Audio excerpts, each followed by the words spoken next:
Dans un rebondissement stupéfiant que personne n'avait vu venir, Hermès, l'étalon or de la mode élitiste et de l'artisanat inégalé, aurait soi-disant mis fin à toute production de sacs Birkin. Laissez cela pénétrer. Le joyau de la couronne des sacs à main de luxe, symbole de richesse générationnelle et de statut social, ne serait plus fabriqué. Cela demande beaucoup de compétences pour le travailler et le mettre correctement. Quelqu'un a-t-il le Louis Vuitton de Chine? Tout cela se défait à cause d'une plainte déposée par la propre fille de Jane Birkin.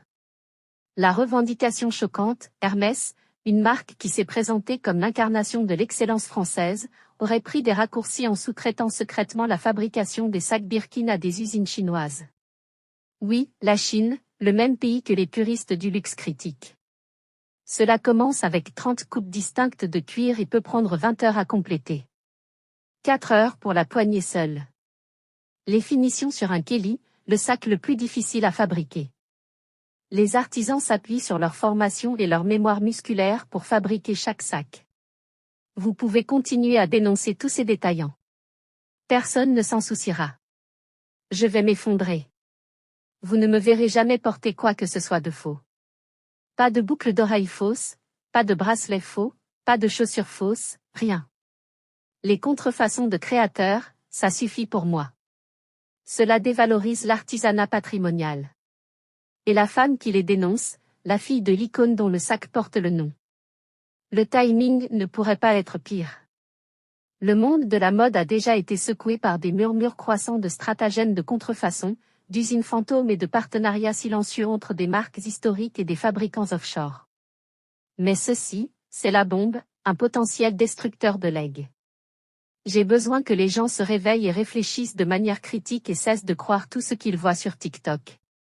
D'accord.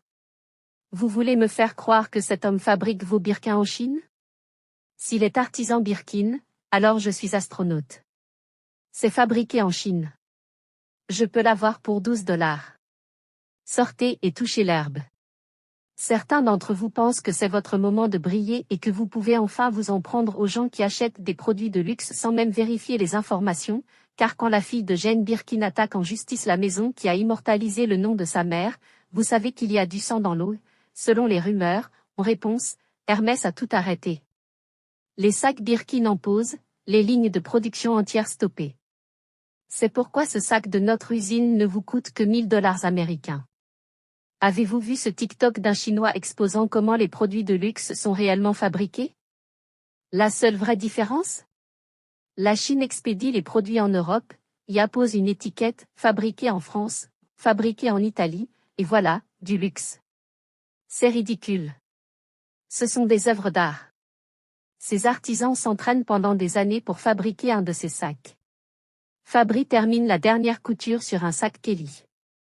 Un Kelly prend environ 13 heures à fabriquer, selon les matériaux utilisés. Nos artisans doivent suivre 4 ans de formation pour pouvoir fabriquer un sac Kelly. Bill Hammer dit fabriqué en Chine.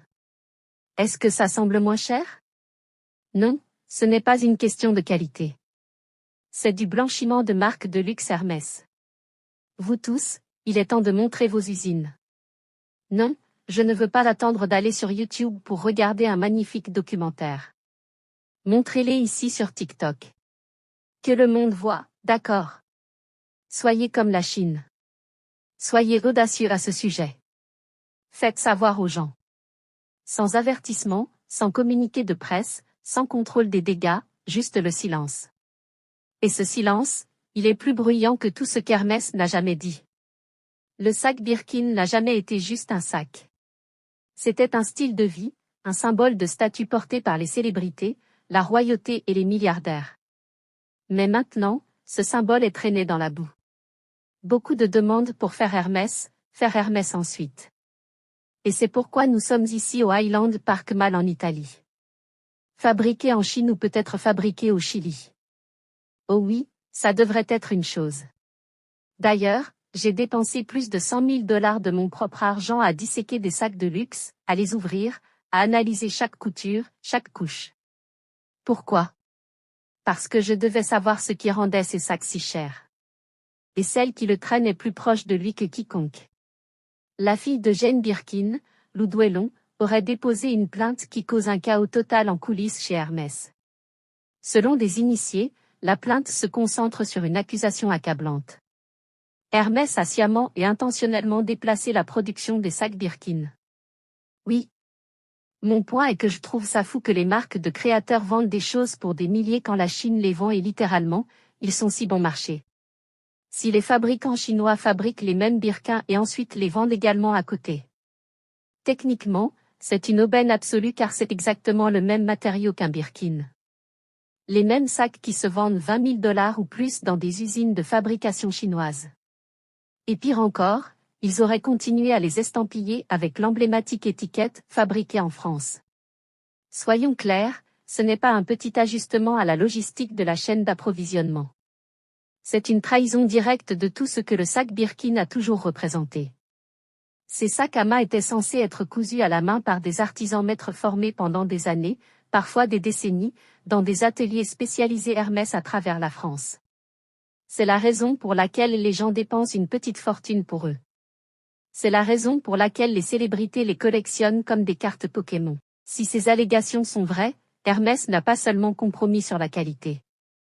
Ils ont construit un mensonge et l'ont vendu à 5 chiffres l'unité. Et c'est exactement pourquoi la plainte présumée de Lou coupe si profondément. C'est personnel. C'est poétique. Jane Birkin a prêté son nom à cet héritage. Et maintenant, sa fille pourrait être celle qui aide à tout démolir. La trahison n'est pas seulement professionnelle. Elle est intime. Ce n'était pas juste une question d'endossement de célébrité qui a mal tourné. C'était la famille. C'était l'héritage. Et maintenant, prétendument, c'est de la contrefaçon à plus d'un titre. Et pour les fidèles de Birkin, ils sont en spirale. Parce que si le sac le plus luxueux du monde a peut-être été produit en masse dans la même usine que des sacs fourre-tout contrefaits, qu'est-ce que le luxe désormais? Mais l'histoire ne fait que commencer. Au cœur de cette tempête se trouve une question accablante. Hermès, le gardien de l'artisanat français, a-t-il secrètement expédié son produit le plus précieux en Chine? Pendant des décennies, la mention « fabriqué en France », cousue dans un sac Birkin n'était pas seulement une étiquette. C'était une promesse. Une promesse d'un art méticuleux, d'une technique patrimoniale et d'une touche humaine qui ne pouvait être apprise qu'à travers des années de dévouement discret dans un atelier parisien faiblement éclairé. C'était cette narration romantique vendue encore et encore qui a aidé Hermès à justifier les prix exorbitants de ses sacs Birkin. Mais si la plainte de Lou Dion est même partiellement exacte, alors ce romantisme était prétendument une illusion. Selon des fuites d'initiés et des rapports circulant en ligne, Hermès a commencé à sous-traiter discrètement des parties de la production de ses sacs Birkin à des fabricants chinois, assemblage, couture, même matériaux, tout en les présentant comme 100% fabriqués en France. Et prétendument, ce n'était pas une opération mineure. Des lots entiers de Birkin, fabriqués en France, n'auraient peut-être jamais vu le sol français. Et c'est là que ça devient plus laid. Plusieurs ex-employés anonymes auraient prétendu avoir été menacés de silence concernant ces opérations offshore. Certains disent qu'il y a des photos. D'autres laissent entendre des factures d'usines et des registres d'expédition qui ont mystérieusement disparu pendant les audits. Mais ce qui a vraiment mis les gens en mode panique?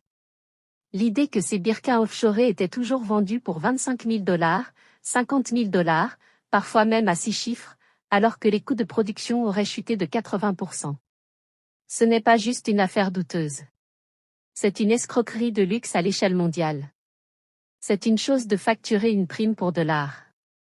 C'en est une autre de le faire tout en prétendument prenant des raccourcis et en dupant vos collectionneurs les plus fidèles. Et Hermès savait ce qu'il vendait, croyez-moi.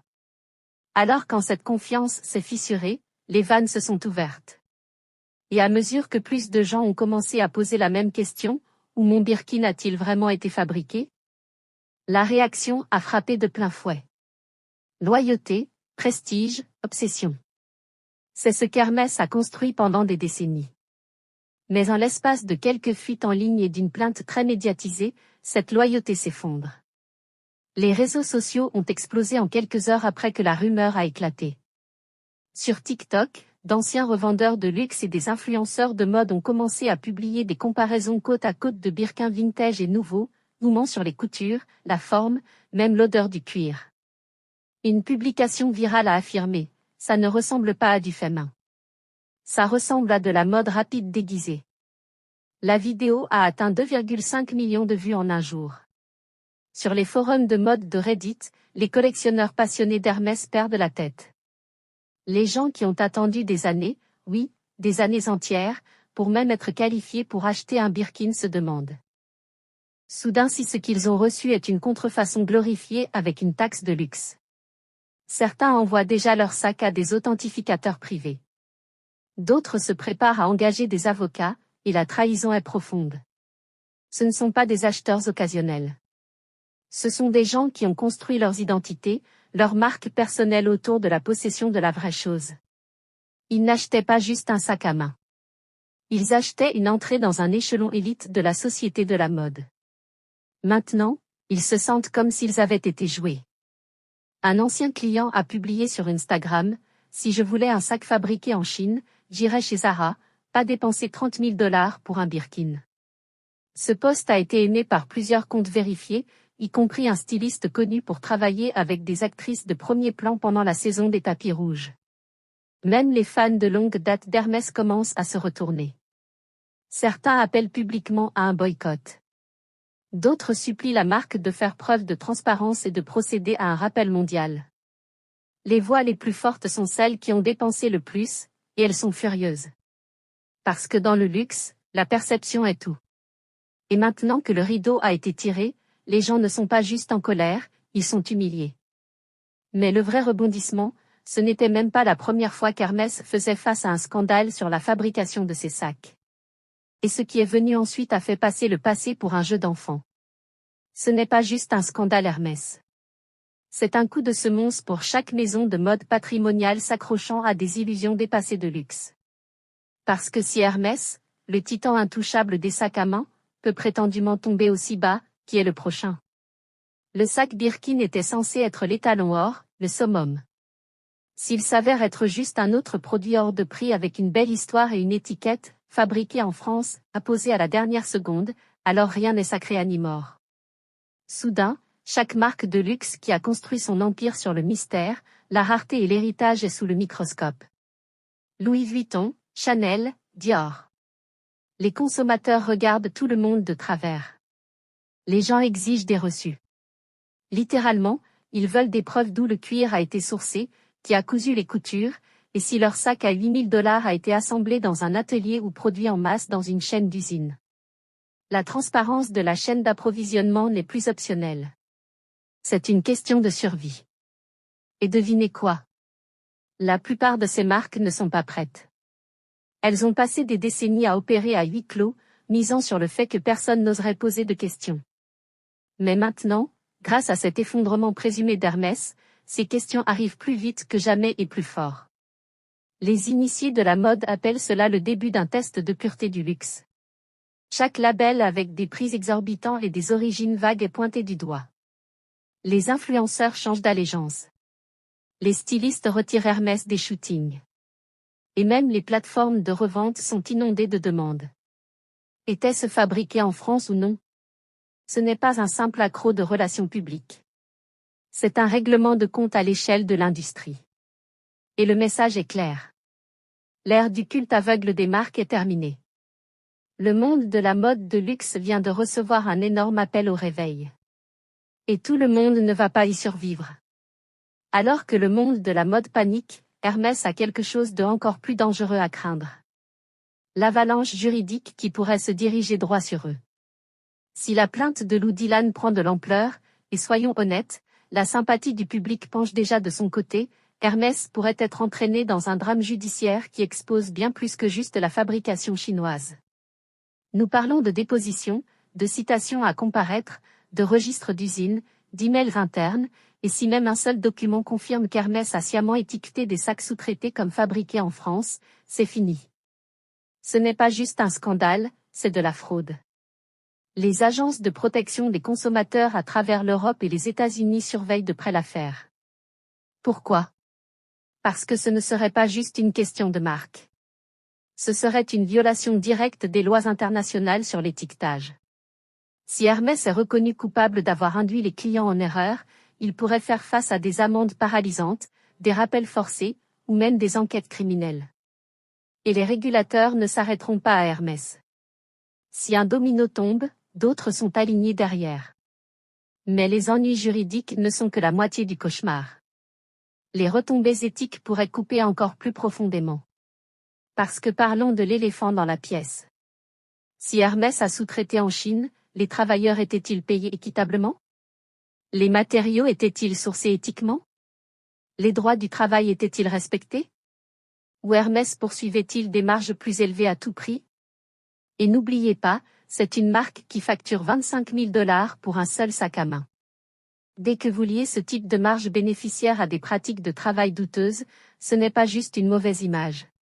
C'est une fusion éthique. Et le coût final, la confiance des consommateurs. Vous pouvez vous remettre d'une amende. Vous pouvez survivre à un mauvais titre. Mais quand vos clients les plus fidèles, les gens qui ont construit des identités entières autour de votre marque, se sentent trahis.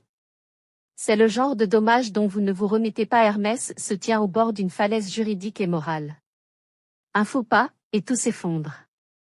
Et pourtant, la tempête n'était pas terminée, car la vraie question n'était pas seulement comment Hermès répondrait. C'était de savoir si la marque survivrait à ce qui viendrait ensuite. À la suite de ces allégations, Hermès se trouve à un tournant critique. Pour restaurer sa réputation, la marque doit prendre des mesures décisives.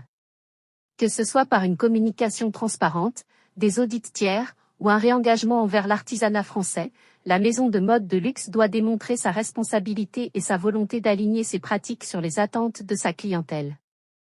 La controverse du sac Birkin d'Hermès sert de rappel brutal de l'équilibre délicat entre l'héritage de la marque et les pratiques de fabrication modernes. Alors que les consommateurs deviennent plus vigilants et exigent de la transparence, les marques de luxe doivent défendre les valeurs qui définissent leur héritage. Pour Hermès, le chemin vers la rédemption réside dans la réaffirmation de son engagement envers l'authenticité, la qualité et l'artisanat qu'il a autrefois distingués.